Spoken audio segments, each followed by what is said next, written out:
নবীর একটা আদর্শের কারণে জান্নাতে যাবে। সিরত মানি আদর্শ, আর এটা আমরা কদমে কদমে মুহতাজ। কেননা এই ছোট জীবনটা যদি গ্রহণযোগ্যতা পর্যন্ত পৌঁছাইতে হয় আল্লাহর কাছে, চাই নারী হই, চাই যুবক হই, চাই বৃদ্ধ হই, যেই মানুষই হই না কেন, যেখানেরই হই না কেন, যেই বাসারই হই না কেন, যেই বর্ণেরই হই না কেন, যেই পেশারই হই না কেন, যেই সোসাইটিরই হই না কেন, এই জীবনটাকে যদি গ্রহণযোগ্যতা পর্যন্ত পৌঁছাইতে হয় কার কাছে? দুনিয়াওয়ালাদের কাছে না, মালিকের কাছে, যিনি এক ফোঁটা পানির থেকে অস্তিত্ব দিছেন, যার কাছে আবার আমাদেরকে ফিরা যেতে হবে। পালানের কোনো সুযোগ নাই। এই জন্যই কোরআন আমাদেরকে বোঝায় আইনাল মাফার।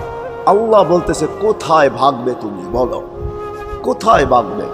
কবির কথাই সত্য, যদিও নাকি পালাও তুমি আকাশেতে লাগিয়ে সিঁড়ি, সিঁড়ি লাগাও যদি আকাশ